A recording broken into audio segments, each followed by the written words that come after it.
घरातल्या सगळ्याच मंडळीला आवडेल असा हा केक रेडी झालेला आहे.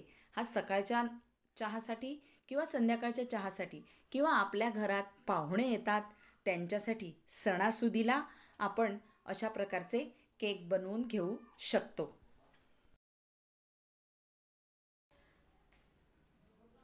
हॅलो एव्हरीवन, यम्मी रेसिपीज चॅनलमध्ये मी आशा आपणा सर्वांचं खूप खूप खूप मनापासून स्वागत करत आहे.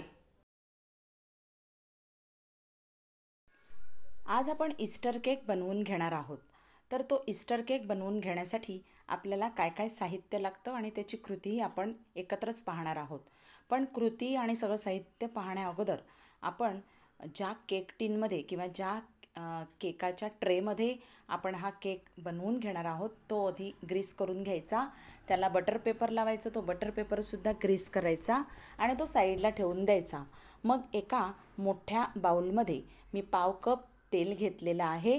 तुम्ही तेल घ्या, बटर घ्या किंवा तूप घेतलं तरी चालेल. आणि त्यात अर्धा कप एवढी पावडर शुगर घेत आहे आणि बीटरच्या मदतीने मी हे छान बीट करून घेत आहे, एकजीव करून घेत आहे. एकजीव करून झाल्याच्या नंतर मी त्यात 3 अंडी एक एक करून मिक्स करून घेत आहे. एक अंड फोडायचं, ते बीट करायचं, मग दुसरं अंड फोडायचं, ते बीट करायचं, तिसरं अंड फोडायचं, ते बीट करायचं. आता तुम्ही इथे अंडी तुमच्या आवडीनिवडीनुसार टाकू शकता. 3 टाका, 4 टाका, 5 टाका, ते तुमच्या आवडीनिवडीनुसार. मी 3 अंडी घातलेली आहेत. 3 अंड्यांचं प्रमाण ह्या केकासाठी अगदी बरोबर आहे. तर 3 अंडी मी ह्या तेल आणि साखरेमध्ये छान अशी एकजीव करून घेतलेली आहेत, मस्त अशी फेटून घेतलेली आहेत. आता ही इतकी फेटायची की हा जो पिवळसर रंग दिसतोय तो अगदी सफेद रंग होईपर्यंत ही फेटून घ्यायची. तुम्ही पाहू शकताय की याचा रंग एकदम सफेद असा झालेला आहे. आता आपण यात 1 टीस्पून इतका व्हॅनिला इसेन्स मी घालून घेत आहे आणि अगदी मी बारीक अगदी चिमूटभर थोडंसं मीठ घालून घेतलेलं आहे. आता यात मी 2 कप इतका मैदा घालून घेत आहे. आता तुम्ही 1 कप मैदा आणि 1 कप गव्हाचं पीठ घालून घेऊ शकता. मी 2 कप इकडे मैदा घेतलेला आहे. 1 टीस्पून बेकिंग पावडर घेतलेला आहे आणि अर्धा टीस्पून मी बेकिंग सोडा घेतलेलं आहे. आता हे सगळं आपल्याला चाळून घ्यायचं आहे. कधीही मैदा किंवा कुठलेही पीठं घ्यायची असतील तर ती कधीही चाळून घ्यायची, म्हणजे जेणेकरून ते पीठ हलकं होण्यास मदत होते. तर हा मैदा आणि बाकीची सगळी पावडर आहे ती सगळी मी चाळून घेतलेली आहेत. आता मी हलक्या हाताने हे मिक्स करून घेत आहे. आता स्पॅच्युलाच्या मदतीने मी हे मिक्स करून घेतलेलं आहे. त्यानंतर आपल्याला बीटरच्या साहाय्याने हे एकदम छान असं एकजीव करून घ्यायचं आहे. आता एकजीव करता करता तुम्ही पाहू शकताय की अजून हे जाडसर आहे. मग एकतर आता ह्या स्टेजला तुम्ही अंडी फोडून घालू शकता, 1 किंवा 2, किंवा थोडंसं दूध घालून घेऊ शकता. मी इकडे थोडं दूध घातलेलं आहे, म्हणजे साधारण पाव कप इतकं दूध मी अर्ध करून घालत आहे. म्हणजे पाव कपपेक्षा अर्धं दूध मी सर्वप्रथम घालत आहे. मग ते मिक्स करून घेत आहे, कारण केवढं लागेल ते माहिती नाही, म्हणून थोडंसं दूध नंतर घालायचं आहे. आता हे मिक्स करून झाल्याच्या नंतर दुसरं जे दूध उरलेलं आहे ते मी नंतर घालून ते सगळं दूध एकजीव करून घेत आहे. टोटल आपलं पाव कप दूध इकडे मी मिक्स करून घेणार आहे. छान असं मिक्स झालेलं आहे. आता उरलेलं थोडंसं जे दूध होतं तेही मी यात घालून मिक्स करून घेत आहे. इथे पाहू शकताय की टोटल पाव कप दूध आपण मिक्स करून घेतलेलं आहे. आता छान हे मिक्स करून घ्यायचं आहे. आता इथे तुम्हाला टुटी फ्रुटी, ड्रायफ्रूट्स काहीही टाकायचं असेल तर तुम्ही या स्टेजला टाकून घेऊ शकता.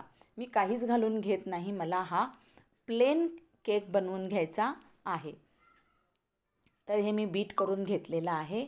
आता स्पॅच्युलाच्या मदतीने साईडला लागलेलं सगळं बॅटर आपल्याला काढून घ्यायचं आहे आणि मगाशी आपण ग्रीस करून ठेवलेला जो केक टीन आहे तो घ्यायचा आहे आणि हे सगळं बॅटर त्या केक टीनमध्ये ट्रान्सफर करून घ्यायचं आहे. इथे तुम्ही पाहू शकताय की मी ते केक टीनमध्ये ट्रान्सफर करून घेत आहे आणि मी ऑलरेडी ओवन प्रीहीट केलेलं आहे. 5 ते 10 मिनटं मी प्रीहीट करून घेतलेलं आहे आणि त्या प्रीहीट झालेल्या ओव्हनमध्ये 200 डिग्री सेल्सिअसवर मी 40 मिनिटासाठी हा केक बेक करून घेणार आहे. इथे तुम्ही पाहू शकताय की मी ओव्हनमध्ये हा केक टिन ठेवत आहे आणि इथे तुम्हाला ॲडजस्टमेंटसुद्धा मी दाखवत आहे. आता माझा हा साधा ओव्हन आहे. मी काही एकदम म्हणजे आत्ता जे जे ओव्हन आहेत जरा मॉडिफाय तसं नाही, माझा साधा ओव्हन आहे, अगदी जुना ओव्हन आहे. त्यात मी हा केक बनवून घेत आहे. 40 मिनटं थांबायचं आहे. 40 मिनटानंतर तुम्ही केक पाहू शकताय. केक मस्त फुललेला आहे आणि आता तो मी काढून घेत आहे. तो थंड करून घेत आहे. आता थंड करण्या अगोदर मी लाकडी स्क्यूअरने किंवा तुम्ही काहीही सुरी म्हणा, काहीही म्हणा, टोकदार काय असेल तर त्याच्याने तुम्ही केक हा व्यवस्थित शिजलेला आहे की नाही तो पाहू शकता. इथे पहा केक मस्त शिजलेला आहे. त्या काडीला अजिबात केक लागलेला नाही. आता हा केक थंड झालेला आहे. साईड्स मी सुरीच्या मदतीने सोडवून घेत आहे. साईड्स सोडवून झाल्या की आपल्याला एका प्लेटमध्ये हा केक डिमोल्डसुद्धा करून घ्यायचा आहे. चला आता केक आपण डिमोल्ड करून घेऊया. हा झाला आहे ईस्टर केक रेडी. अतिशय सुंदर असा चवीला. आता हा मी ईस्टर केक म्हणून केलेला आहे.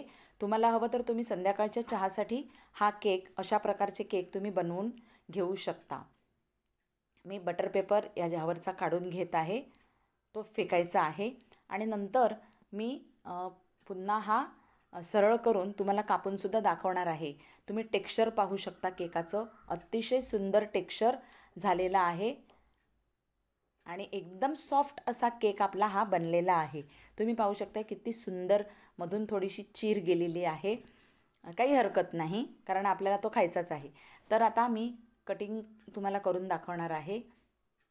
अतिशय सॉफ्ट असा केक बनलेला आहे आणि खायला म्हणाल तर अतिशय सुंदर आणि चवीला एकदम भन्नाट लागणारा असा हा केक तयार झालेला आहे. हा पाहू शकता तुम्ही टेक्स्चर पाहू शकताय. हे पहा मस्त असा केक फुललेला आहे आणि सॉफ्ट झालेला आहे. आता हे कट करून तुम्ही हा केक सर्व करून देऊ शकता. केक आवडला तर या माझ्या रेसिपीला एक लाईक जरूर करा. मग माझी ही रेसिपी तुमच्या मित्रमैत्रिणींबरोबर शेअर करा आणि कमेंट बॉक्समध्ये मला कमेंट लिहा. मग मला सपोर्ट करण्यासाठी माझ्या या चॅनलला सबस्क्राईब करा. मग आपण भेटूया पुढच्या अशाच एका केकाच्या व्हिडिओत. तोपर्यंत बाय.